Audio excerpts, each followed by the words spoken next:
ಇವತ್ತೇಕೋ ಬೆಳಿಗ್ಗೆಯಿಂದ ಮನಸ್ಸೇ ಸರಿ ಇಲ್ಲ. ಏನೋ ಗೊಂದಲ, ಯಾಕೆ ಈ ರೀತಿ ಆಗ್ತಿದೆ ಅಂತ ಗೊತ್ತಾಗದೆ ಒದ್ದಾಡ್ತಾ ಇದ್ದ ಸುಮನ್ಗೆ ಸಂಜೆ ಅಮ್ಮನ ನಂಬರಿಂದ ಕರೆ ಬಂದಾಗ ಮುಖ ಅರಳಿತ್ತು.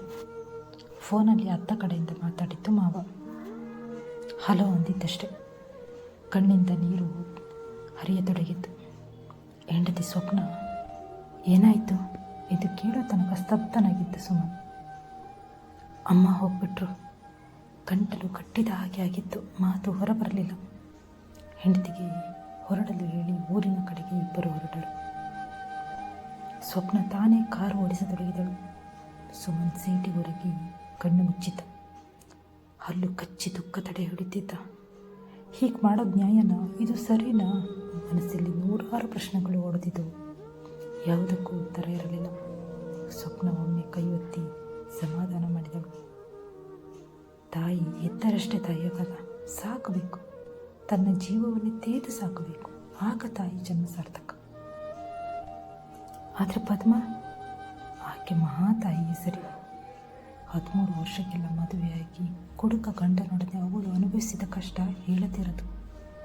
ತನ್ನ ಮಗನೇ ಸರ್ವಸ್ವ ಎಂದು ಬದುಕುತ್ತಿದ್ಲು. ಒಂದಿನ ಗಂಡ ಕುಡಿದು ಬಂದು ಹಣಕ್ಕೋಸ್ಕರ ಪದ್ಮಳನ್ನು ಪೀಡಿಸಿದ್ದ. ದುಡ್ಡು ಕೊಡಲಿಲ್ಲವೆಂದಾಗ ಮಗನಿಗೆ ಹೊಡೆದು ದೂರ ತಳ್ಳಿದ್ದ. ಆ ದಿನವೇ ಅವನು ಕಟ್ಟಿದ್ದ ತಾಳಿನ ಎಸೆದು ಮಗನ ಜೊತೆ ಊರು ಬಿಟ್ಟಿದ್ದಳು ಪದ್ಮ. ಸುಮನ್ಗೆ ತಂದೆ ನೋಡಿದ್ದು ನೆನಪಿಲ್ಲ. ಆದರೆ ಯಾವ ಕೊರತೆಯೂ ಬಾರದಂತೆ ಸಾಕಿದ್ದಳು. ಸುಮನ್ ಬೇರೆ ಮಕ್ಕಳಂತೆ ಅಲ್ಲ. ಅಪ್ಪನ ಗೋಳು ಒಂದು ರೀತಿಯಾದರೆ ಮಗನಂತೂ ಇನ್ನೊಂದು ರೀತಿ. ಪದ್ಮನಿಗಂತೂ ಸಾಕು ನಿಮಿಷವಷ್ಟು ಹಿಂಸೆ ಕೊಡುತ್ತಿದ್ದ. ಬೇಕು ಅಂದಿದ್ದು ಬೇಕೇ ಬೇಕು, ಅದನ್ನು ಕೊಡಿಸುವವರೆಗೆ ಬಿಡುತ್ತಿರಲಿಲ್ಲ. ಆದರೆ ಆಕೆ ಯಾವತ್ತೂ ತನ್ನ ಮಗನನ್ನು ಬಿಟ್ಟುಕೊಟ್ಟಿರಲಿಲ್ಲ. ಇವತ್ತಿನ ಚಿಕ್ಕವನು ಅಂತ ಹೇಳಿನೇ ಸುಮ್ಮನಾಗುತ್ತಿದ್ದಳು. ದೊಡ್ಡವನಾಗ್ತಾ ಇದ್ದ ಹಾಗೆ ಸುಮನ್ಗೆ ತನ್ನ ತಪ್ಪಿನ ಅರಿವಾಗ್ತಾ ಬಂತು. ಅಮ್ಮನ ಕಷ್ಟ ಕಣ್ಣೆದುರು ಕಂಡಾಗ ತನ್ನ ಮೇಲೆ ತನಗೆ ಸಿಟ್ಟು ಬಂದಿತ್ತು. ತುಂಬ ಸಲ ಈ ವಿಷಯವಾಗಿ ತಾಯಿನ ಪ್ರಶ್ನಿಸುತ್ತಾ ಬಂದ. ನೀ ಯಾಕೆ ನಾ ತಪ್ಪು ಮಾಡಿದಾಗ ಹೊಡಿಲಿಲ್ಲ? ನಿಂಗೆ ಆಸೆ ಇಲ್ವಾ ನೀನು ಖುಷಿಯಾಗಿರಬೇಕು ಅಂತ? ನೀ ಸರಿ ಇಲ್ಲ ಬಿಡಮ್ಮ, ಎಲ್ಲದಕ್ಕೂ ಕಾಂಪ್ರಮೈಸ್ ಆಗ್ತೀಯ ಅನ್ನುತ್ತಿದ್ದ. ಹಾಗೆಲ್ಲ ಪದ್ಮ ನಾ ಸರಿ ಇಲ್ಲ ನಕ್ಕೋ ಸುಮ್ಮನಾಗುತ್ತಿದ್ದಳು. ಕೆಲಸ ಸಿಕ್ಕ ಮೇಲೂ ತಾಯಿನ ಸಿಟಿಗೆ ಕರೆದಾಗಲೂ ಬರಲು ಒಪ್ಪಲಿಲ್ಲ. ನನಗೆ ಇಲ್ಲೇ ಸರಿ, ಅಲ್ಲೆಲ್ಲ ಅಡ್ಜಸ್ಟ್ ಆಗಲ್ಲ ಅಂದಿದ್ದಳು. ನಿಂಗೆ ಯಾವುದು ಅಡ್ಜಸ್ಟ್ ಆಗಲ್ಲ ಹೇಳಮ್ಮ, ಸುಮ್ಮನೆ ಹೇಳ್ತೀಯ ನೀನು. ನೀ ಸರಿ ಇಲ್ಲ ಬಿಡಮ್ಮ ಬೈದಿದ್ದ ಸುಮನ್. ಈಗ ಸುಮನ್ಗೆ ಮದುವೆಯಾಗಿ 1 ತಿಂಗಳು ಕಳೆದಿತ್ತು. ಇಷ್ಟರಲ್ಲಿ ಒಂದು ಸಲ ಮಾತ್ರ ಸಿಟಿಗೆ ಹೋಗಿ ಬಂದಿದ್ದಳು. ಹೋಗುವಾಗ ತುಂಬ ಖುಷಿಯಿಂದ ಊರಿಗೆ ವಾಪಸ್ ಹೋಗಿದ್ದಳು. ಅಂತೂ ನನ್ನ ಕೆಲಸ ಮುಗೀತು ಅಂತಾನೂ ಹೇಳಿದ್ಳು.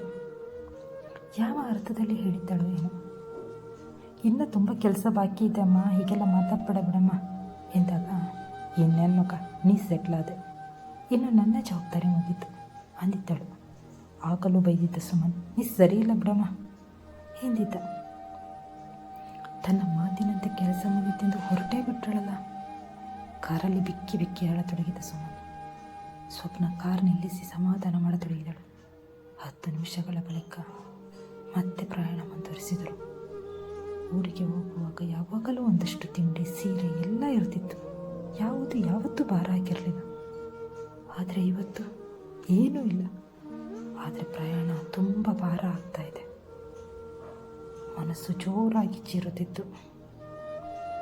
ನೀ ಸರಿ ಇಲ್ಲ ಯಾವತ್ತೂ ಇಲ್ಲದ ಅಮ್ಮನಿಗೆ ಹೇಳ್ತಾ ಇದ್ದವನು ಇವತ್ತು ಆಕಾಶದೆಡೆಗೆ ಮುಖ ಮಾಡಿ ದೇವರಿಗೆ ಬೈದ. ನಿಜ, ನೀ ಸರಿ ಇಲ್ಲ.